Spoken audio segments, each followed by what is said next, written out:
Recently, I took my family on a retreat to the Arbor Day Farm, and they give us these cute little trees for free.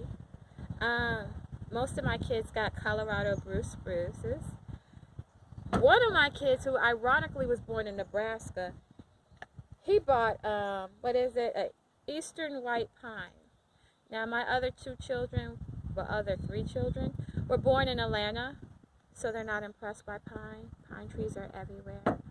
But the point of what I'm talking about is I asked my 11-year-old, do you want to plant a tree with me? And he looked at me, he's like, do I want to plant a tree with you? That's like asking somebody, do they want to go out and pick cotton? And naturally, I'm offended because I'm starting to wonder at what point did I lose him? Because he used to, every time I said I'm going outside to garden or something, he's like, oh, I want to go outside. Now it's like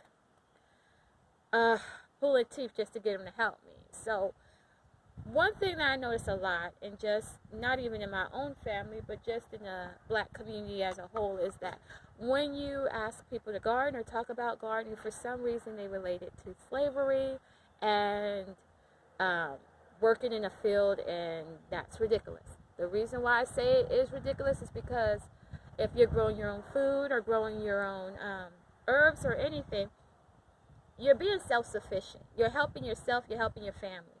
You're saving yourself some money. When I lived in Georgia, I used to grow my own tomatoes, and I would have so many tomatoes, and you know, I don't think I stopped gardening until around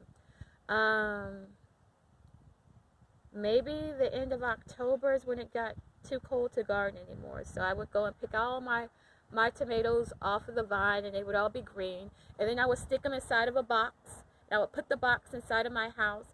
And all the way up into December, I would have tomatoes because the green ones started to turn red by December, and I just had them. And then I would be pissed off when I had to go to the grocery store and spend like $2 or $3 for like a pound of tomatoes, you know. The good thing is when you grow your own stuff and it's fresh and you taste it, it tastes a lot better than what you get at the store.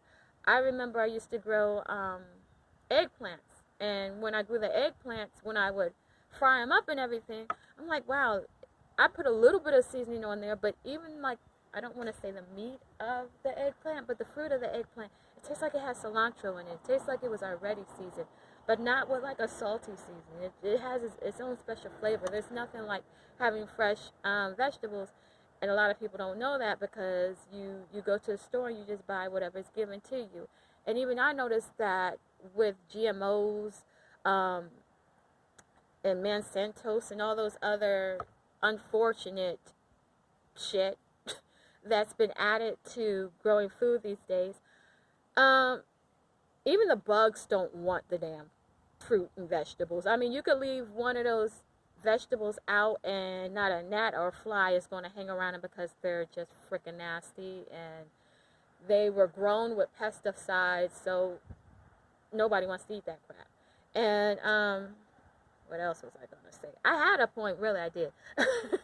Well, what I was going to say about that is when you grow your own food, even I noticed, I'm 41 now, but I noticed when I was a kid, I couldn't stand grapefruit because it was just too strong and too pungent for me. It was too bitter.